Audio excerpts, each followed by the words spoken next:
Hey everyone, दोस्तों financial freedom एक ऐसा वर्ड जिस पर सबसे ज्यादा किताबें लिखी जाती है, फिर भी 90% लोग कभी भी फाइनेंशियली फ्री नहीं हो पाते हैं। पर ऐसा क्यों? तो इसका जवाब है मॉर्गन हाउजन के द्वारा लिखी गई book the psychology of money में। तो आज की वीडियो में इसी बुक से हम 5 लेसन्स को देखने वाले हैं। अगर आप इनका यूज करोगे तो डेफिनेटली आप अपनी कम उम्र में ही फाइनेंशियली फ्री हो सकते हो। तो वीडियो में आगे बढ़ने से पहले चैनल को सब्सक्राइब एंड वीडियो को लाइक भी कर दो। Lesson number 1, save money. Author बोलते हैं कि दुनिया में 3 तरीके के लोग होते हैं। नंबर 1, जो लोग पैसे सेव करते हैं। नंबर 2, जो लोग पैसे को सेव नहीं कर पाते हैं क्योंकि उनके एक्सपेंसेस ही उनकी इनकम से ज्यादा होते हैं। नंबर 3, जो लोग सोचते हैं कि उन्हें पैसे सेव करने की जरूरत ही नहीं है। ऑथर ये भी बताते हैं कि building wealth has little to do with your income और invest return and lots to do with your saving rate. यानी कि अगर आप अमीर बनना चाहते हो तो इस बात पर बहुत कम निर्भर करता है कि आप कितना कमाते हो,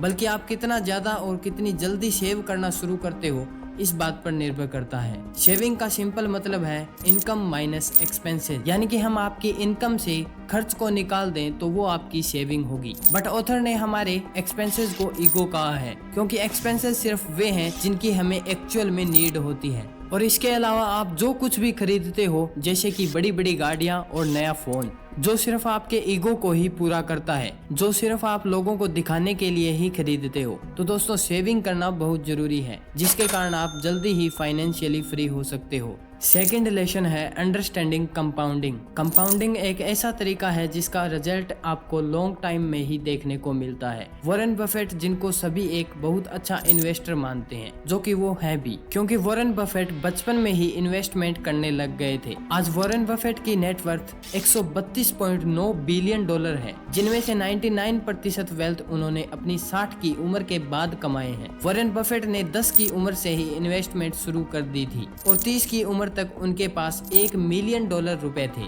वहीं जिम साइमंस को वर्ल्ड का ग्रेटेस्ट इन्वेस्टर माना जाता है, क्योंकि उन्होंने अपनी कैपिटल पर 66% से रिटर्न जनरेट किया था। वहीं वॉरेन बफेट ने 22% का ही किया। फिर भी वॉरेन बफेट जेम्स साइमंस से भी ज्यादा अमीर हैं, क्योंकि साइमंस ने अपनी 50 साल की उम्र में इन्वेस्टिंग शुरू की थी। सेम इसी तरह दोस्तों, अगर आप भी लेट इन्वेस्टिंग शुरू करोगे तो आप कंपाउंडिंग के खेल को कभी नहीं खेल पाओगे। थर्ड लेसन है व्हाट इज इनफ। ऑथर बताते हैं कि हो सकता है कि आप अपनी लाइफ में बहुत ज्यादा अच्छा पैसा कमाने लग जाओ और आपके पास वो सब कुछ होगा जो आप चाहते हो, बट आपको पता होना चाहिए कि आपको रुकना कहाँ है और कब रुकना है, नहीं तो आप भी इसी रेट रेस में फंस कर रह जाओगे। इसी का एग्जाम्पल है रजत गुप्ता, जो कि world famous consulting firm McKinsey के CEO थे और 2008 में रजत गुप्ता की नेटवर्थ $100 मिलियन थी। तभी 2008 में यूएसए की इन्वेस्टमेंट बैंक गोल्डमैन सैक्स में फाइनेंशियल क्राइसिस आ गया था। वॉरेन बफेट ने इस कंपनी के हालात को देखते हुए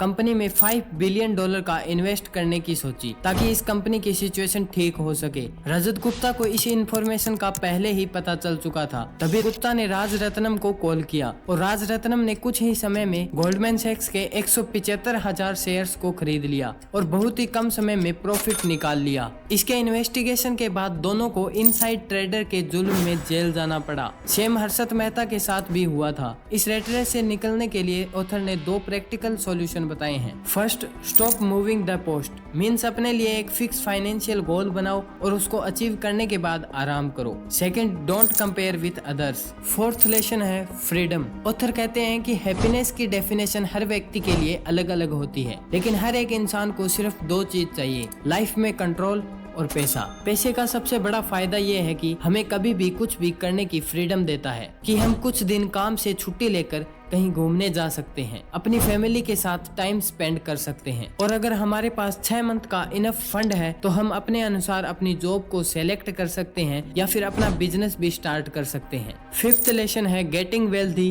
वर्सेस स्टेइंग वेल्दी। इसके बारे में ऑथर 1877 में जन्मे लिवरमोर का एक एग्जाम्पल देते हैं, जो कि एक प्रोफेशनल ट्रेडर थे। वो भी उस समय में जिस समय मैक्सिमम लोग स्टॉक मार्केट को जानते भी नहीं थे। इसी के कारण 30 साल की उम्र तक उनकी नेटवर्थ ऑलमोस्ट $100 मिलियन तक पहुंच चुकी थी। कुछ समय के बाद 1929 में जब मार्केट क्रैश हुई तो मैक्सिमम शेयर्स की वैल्यू 75% से कम हो चुकी थी और लिवरमोर को ये पहले ही पता चल चुका था, जिसके कारण उन्होंने अपने सारे सारे शेयर्स को मार्केट के क्रैश होने से पहले ही बेच दिया था और रिजल्ट ये था कि उन्होंने एक दिन में ही लगभग $3 बिलियन तक कमा लिए थे, जिसके कारण लिवरमोर ओवर कॉन्फिडेंस में आकर अपने सारे पैसे को स्टॉक मार्केट में लगा देते हैं और तो और उधार लेकर भी स्टॉक मार्केट में लगाने लगते हैं और 1933 आते आते उन्होंने अपनी पूरी वेल्थ को लॉस कर दिया। तो दोस्तों ये थे कुछ लेसन्स जिनको हमने the psychology of money book से पढ़े। तो दोस्तों अब वीडियो अच्छी लगी है तो वीडियो को लाइक कर दें, चैनल को सब्सक्राइब कर दें। तब तक मिलते हैं अगली वीडियो में।